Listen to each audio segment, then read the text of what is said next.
Good Wednesday morning, and welcome to Ice Age TV, the internal combustion engine age YouTube channel. Talks about the cars, trucks, SUVs, dogs, motorcycles, rain. Wow, it's raining. It's cooled down. Good morning, everybody that's watching my channel. Thanks for tuning in this morning, the morning conversations. And wow, I got my long sleeve shirt on, so my shorts and Crocs on, cup of coffee as I get this cool morning going. I mean, it's cool. It's crazy and how here it's cool and raining. I think out there in the west, like Texas, they're burning up. It's hotter than heck. But yet here in Virginia, Maryland, D.C., this mid-Atlantic northeast area is cool as all get out. Look at the collection of cars. I always have had a big collection of vehicles. I've always just gotten bigger and bigger of owning cars and trucks and motorcycles, and wow. So the kid and I rode the Honda last night. Hey, the dogs are coming in, following me, and this is great. But the daughter and I did a ride yesterday evening, got back in. We didn't even get on the road like after 6, and gotta get my barn opener here off my thing so I don't open up my barn by accident. So CB650, and wow, kid loves it. What's interesting is she has bigger bikes, she has bigger motorcycles, and in some ways this is a small motorcycle, but for me a 650 and this type of bike is more than enough power. But for her, she's riding bigger motorcycles, and in some ways I was worried that she maybe would be a little taken back, that maybe it's a little too small, but it's not. Fits her really perfectly, and it's so nimble, so much fun. So now we're really enjoying our Honda riding experience of 2-Up. Such a big improvement from the other night riding this Honda Fury. Come on, pups. Let's get in the office, get the day going here. And so you're hearing the word big. And that's what I thought to myself this morning, that, hey, we're getting bigger.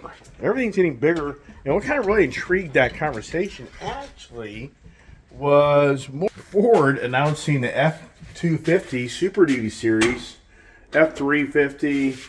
Oh, jeez, come on. Can't get my door to close. There we go. And so Ford just announced the 2023 Ford Super Duty Series numbers, and it's crazy. I mean, it's crazy numbers. Oh, I got the fan on. Don't need that. It's cool. Got to close my window here. I mean, it's really got some wind coming through here. It's actually really cool. Incredible. That's how we, Northern Virginia area, you just go from hot to cool.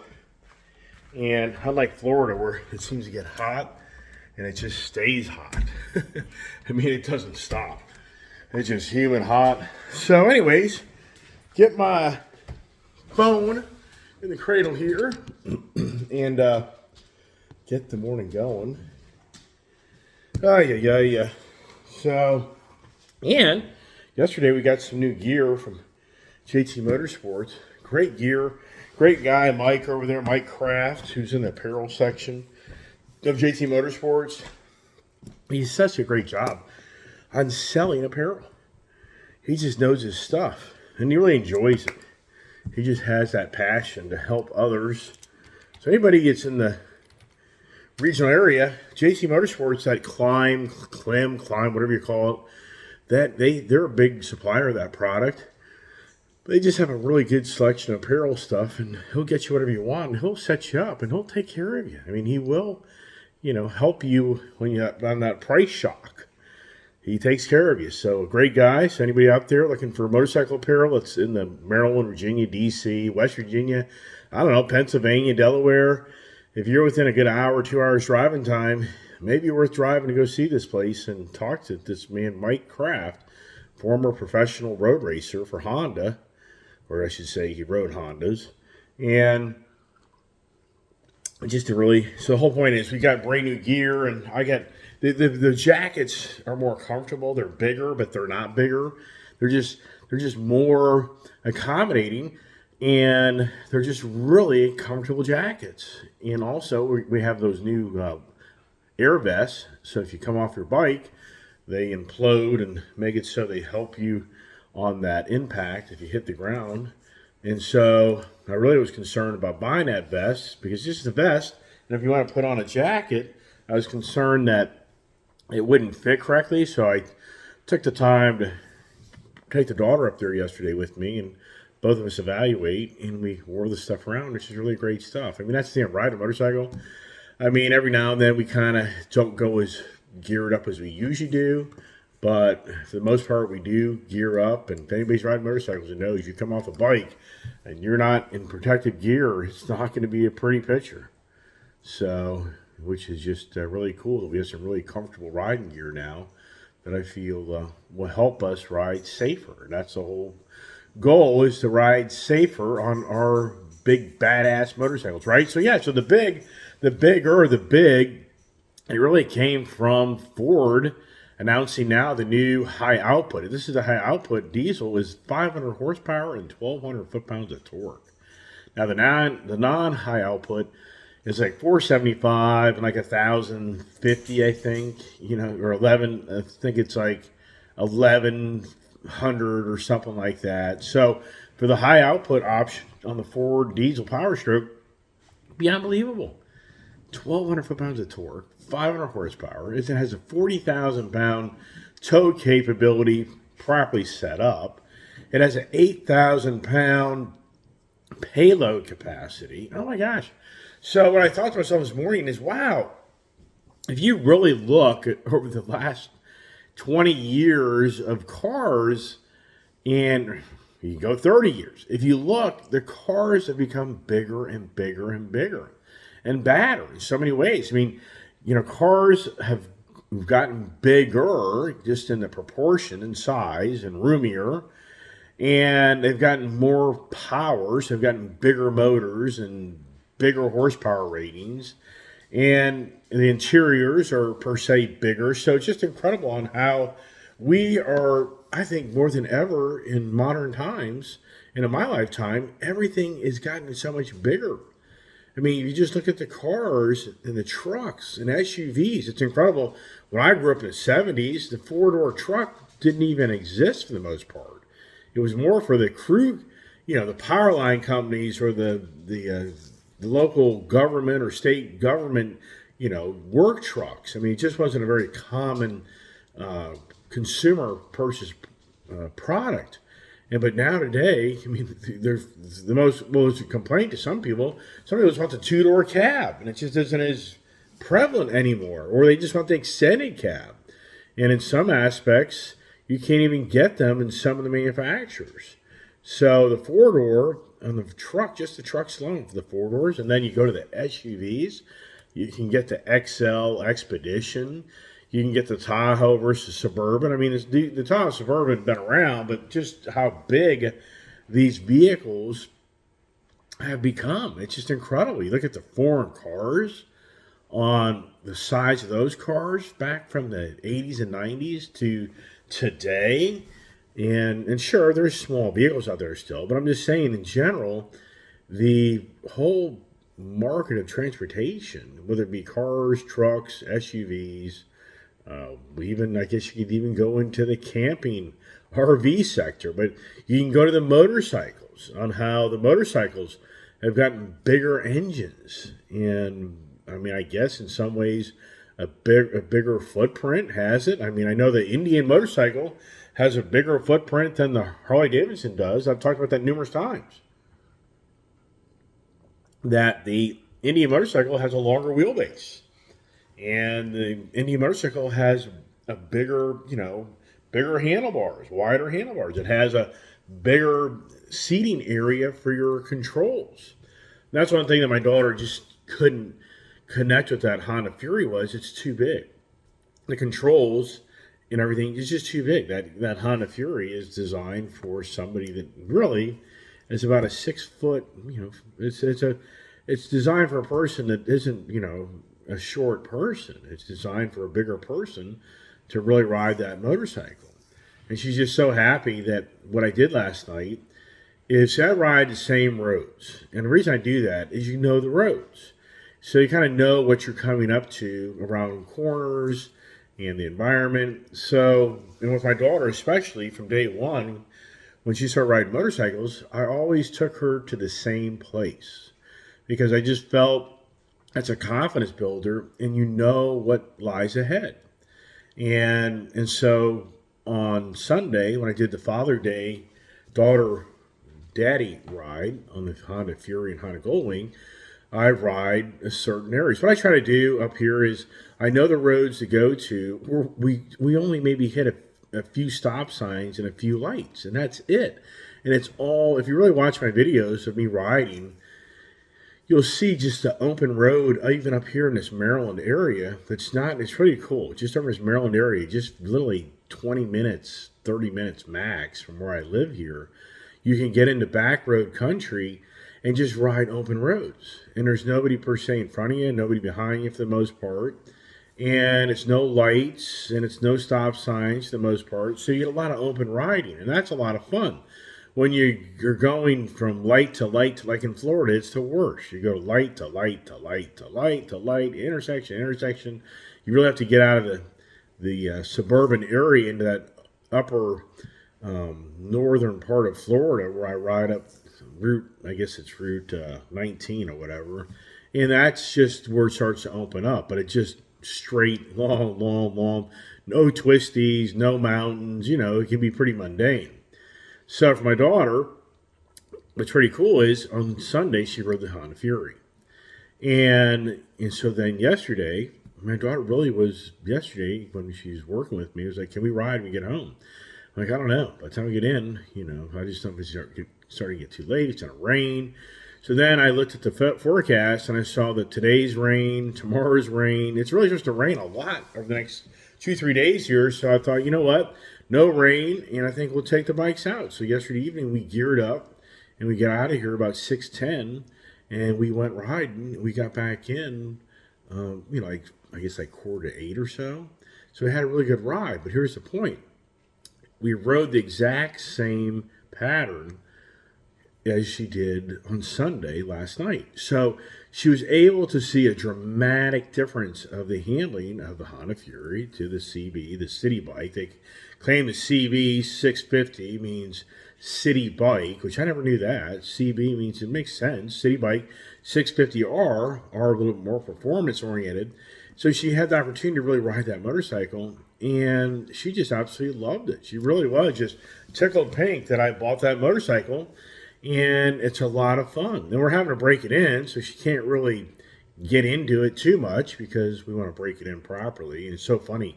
I was telling her I should have taken a little more time before she got on the bike to explain that. So we were on the road, and I took her up the road, and I had her do circles and figure eights and brake and accelerate. I wanted to make sure she really knew the bike. So before we actually rode the bike, we actually did a little bit of test trial for her to see how good she can handle the bike. And so I told her, don't over-rev the engine. Well, she's used to riding these Harleys and Indians that you're at 2,000, 3,000 RPMs. Well, as we all know, these inline 4 650 Honda motor, that thing's going to be running 4, 5, 6,000 RPMs. You're going to redline it at 12.5. And so she just doesn't know the RPMs. So I told her, don't over rev the engine. Don't just wind it out. Just make sure you kind of keep it in gear and do your usual shifting. So I was way up the road, and she's just way back. She just isn't really staying with the speeds. So finally, I pulled over, and I asked her, it's what are you doing? She's like, well, I'm in 6th gear, and it's at 4,000 RPMs. I'm like, yeah. That's fine. That's just the way the engine's designed. You can go quicker, and it can go to 5,000, 6,000, RPMs, even 7. I mean, you're not really going to do any harm to the engine. She was like, oh, okay, I didn't know that. So after that, then she was right there with me as we now were rolling down the road, because she just thought that from riding the Indian, and as you know, if you're a motorhead, these V-twin air-cooled domestic built Harleys and Indians, or these things are the slugs. They're 2,500, 3,000 RPMs. That's high RPMs for those motors. So anyways, and for me, once again, she came off a bigger motorcycle, and in this instance, she came down to a smaller motorcycle, but she's had a big smile on her face when we got back in. So I'm just really happy that the kid and I now have two Hondas that we really can go the back roads and do some really great back roading riding. And until you have these borderline sport bike type of motorcycles, it's just a whole different ball game with a confidence level of you going down the twisties and getting into the motorcycle, and it's just a lot of exhilarating fun. So back to the bigger. So yeah, I really thought to myself this morning was, you look at the Jeep, I mean the Jeep Wrangler, I mean come on. The CJ7, I mean if you go back to the 70s and 80s of the Jeep Wrangler, wasn't even called a Wrangler. The CJ7, I guess. I mean, oh my gosh, that thing was dinky. So just in the Jeep end, just in the Jeep Wrangler end, look how much bigger that vehicle is compared to the the 80s and 90s. And I always hesitated buying a Jeep back in those days because I just felt it was such a narrow, small chassis that the thing would roll over too easily. And even had those thoughts even when I bought one back in 2014. I was skeptical of buying a lifted Jeep from Leesburg Dodge here, where I bought my first red Rubicon convertible stick shift. That would have been pretty cool to keep that, but it was such a dog. I mean, that thing going up the hills was there. So you think about the cars and trucks on how that's gotten bigger. Then you think about the manufacturing side on how much bigger it has become of so many different products. I mean, today, more than ever, what's the challenge? It's so many variables, so many options, so many things. It's borderline maddening when you try to go out and buy something. When you just go to the car market and you look at different vehicles, I mean, look at all the different brands. I mean, it's a bigger footprint of the brands for cars, motorcycles, and then you have the bigger, the Super Duty series, from the F-150 series to the Tremor series to the Ranger series. I mean, the Ford Ranger is bigger, much bigger than it used to be back from the 80s and 90s. The Toyota Tacoma, same thing. And that's what was really interesting is the GMC Denali, that new GMC Canyon I was talking about the other day. That truck was coming up the road, and in so many ways, when you're looking in the rearview mirror, you're like, it's incredible on how that truck so many years ago was borderline a full-size Chevy, or I should say a GMC pickup truck. It's really incredible how these mid-size pickup trucks today, like the new Ford Ranger, has been redesigned. It's coming out for 2024. That truck, in so many ways, it looks like a 90s era F-150 full-size truck. So the mid-size trucks today are bigger than ever, and in so many aspects, they're borderline. If you go back to the 70s, these trucks are borderline the same size, same capability of towing, power, possibly even more. And it's just incredible. It's really incredible that in today's world, buying a mid-size pickup truck, you borderline have yourself a full-size pickup truck that you would have bought back in the 70s and 80s, and maybe even the early 90s. So, what's going on? I mean, what the sports cars, I mean, everything is getting bigger. I mean, in so many aspects of everything around us. I mean, look at the iPhone. I mean, who didn't have original iPhone? Look at the iPhone size, or the Samsung, Galaxy phone. And look at the TVs. I mean, look at your size of the TVs you now can buy, like 70, 80 inch. You can walk into the frickin' TV, basically. So what's driving this? I mean, think it through. Everything around us, even us humans, are getting bigger. I mean, what's the biggest challenge in our society? Obesity. This country is obese like never ever seen, ever. So we've all gotten bigger. I mean, I'm here, even for me, I'm not here mocking anybody, but the reality is we're all getting bigger. But what's really kind of interesting, though, is the meals from restaurants and other places, you would get a big meal. But what I've noticed ever since the pandemic has kind of come to an end, and the inflation's gone through the roof. Has anybody noticed that it seems like your food, you go to Chick-fil-A or McDonald's or, whatever it may be that you're a regular user of those restaurants, doesn't it seem like those products are a little smaller? They are. There's no doubt in my mind. Your Big Mac or your quarter pounder or whatever you're buying, they have shrunk those things down a little bit.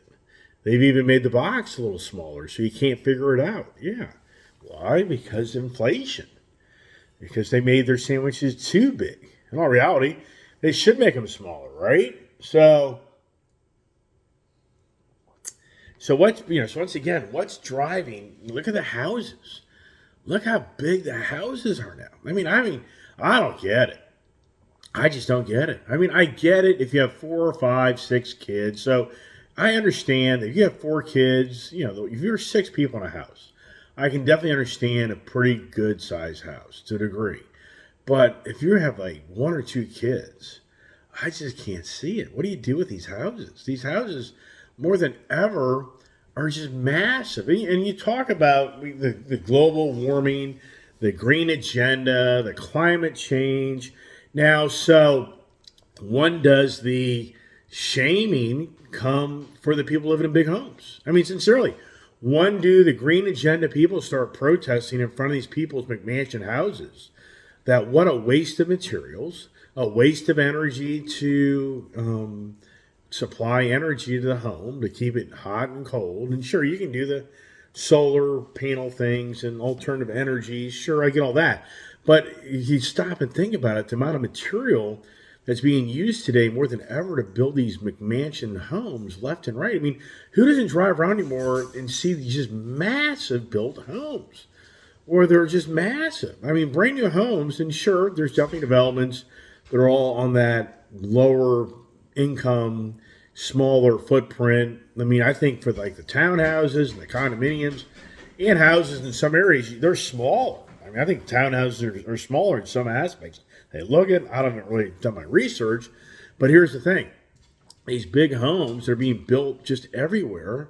Where does the shaming the people start getting fixated on that it's so much waste of energy and time and material to build these massive homes does the individual that buys these homes, I mean, I hear these stories all the time.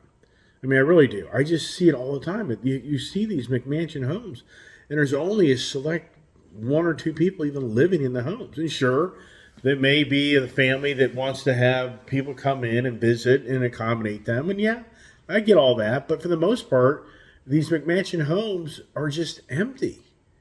And wow.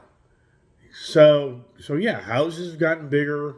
We've gotten bigger. Cars have gotten bigger. Motorcycles in some aspects have gotten bigger. I mean, I got 3-wheel, the Can-Am. That's a big footprint of technically a motorcycle. The Slingshot, that's a bigger footprint technically as a motorcycle, right? Your car hauler trailers, I mean, I don't know. I guess that's to a degree you could say that. But here's the next thing. We've got bigger government. I mean, do we have the biggest government ever? I mean, do we? I mean, in all sincereness, I'm just saying that in a general term, meaning that I haven't done my research, but are we now being governed bigger and more than ever in this country's times? Is the government in the biggest debt ever in the country? I mean, I think is that factual or not? I don't know. I think it is. You'll have the argument of one party and another party, and the one party, it's just so ridiculous. We live in a country where we elect these officials to try to run this country for us as citizens to live in a safe. Isn't it all about living in this country to have your freedom, your safety? I mean, your choice. I mean, it's just so basic, but yet it's getting so twisted. And so you'll get the argument between different individuals arguing about one guy in power versus other guy in power. Then you starts the blame game. That guy did this guy did that. But we elect all these officials that, sadly, most people that elect them don't really know what the hell they're doing anyways. So are you surprised that these elected officials, they get paid off by the big guy. I mean, think it through. Who's really running the government? Is it the government or is it big business? I mean, BlackRock. I mean, so at the end of the day, I mean, who doesn't know this? This is just redundant talk. But at the same time, you'd be stumped to know that so many people out there that are oblivious to what we're talking about. I mean, I go around and talk about the Inflation Reduction Act to people, and they're like, "What's that?" I like it's the AKA, the New Green Deal. What's that? I mean, you have no idea. I'm talking about professional, educated people. That you'll start talking all this language, green agenda, all the new battery, electric vehicle, and they're like, I have no idea what you're even talking about. But these are the people that will go to the polls and vote in individuals that will pass all these new bills for bigger government incentives, bigger government obligations. I mean, what's going on in Ukraine? I mean, does anybody actually know? They just found $6.5 billion of monies that never went to Ukraine. I mean, wow. I mean, you think to yourself, wow. And then now we have Blinken coming back from China, and China now is starting to borderline mouth off on how they weren't really as happy as the media is presenting. That the media presented a picture through many news media outlets that this Blinken China thing was a fantastic thing, fantastic. But yet now the diplomat or some key individual from China is calling out Blinken in the United States for this never-ending Taiwan position that they claim that Joe Biden supports an independent Taiwan, and that our country will defend Taiwan should China want to become aggressive against that country. That is being written in the media right now as I tell you this. And so China's saying your president that just called our Xi Jinping a dictator, we don't accept this. Yeah, apparently last week or something or whenever, Joe Biden referenced Xi as a dictator to being clueless of these balloons flying around in our airspace. And that's what he, in so many words, said. That's what you get when you have a dictator in power like Xi. So now they're very upset about Joe Biden's comments. But what's it about? Who's the bigger, better country? That's all it's about. It's all about who's bigger. Who's bigger? I mean, sincerely, who's bigger? I mean, China's military, I believe, is bigger than ours now, but people argue, but we have better technology to dwarf their military. I can only hope so.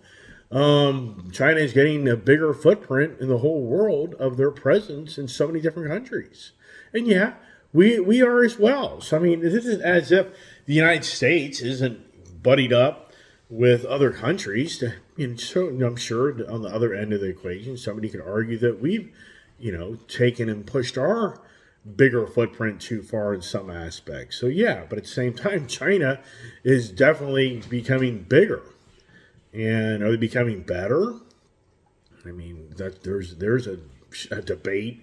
You can go both ways in that all day long. And so now, just here, apparently NATO over in Germany had a major training exercise. That now NATO is truly, with Germany, even Americans were there. They had like 650 planes over there and thousands of troops. And they're all training for the what if of Russia or China becoming more aggressive. So for the NATO, the allies, they're all looking at the bigger picture, and their position is we better be ready, because they just feel that, the possibility of Russia or China becoming more aggressive and wanting to start taking more territories to enrich themselves is really a great potential to happen. So anyways, just thought this morning I would talk about bigger.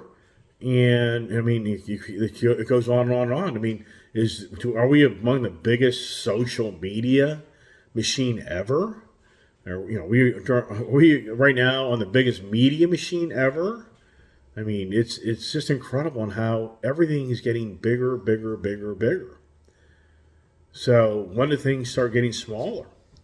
I mean, right now they're showing that new home sales or new construction starts was a huge surprise for May, and there's a huge spike in new home housing construction. I was talking about this the other day.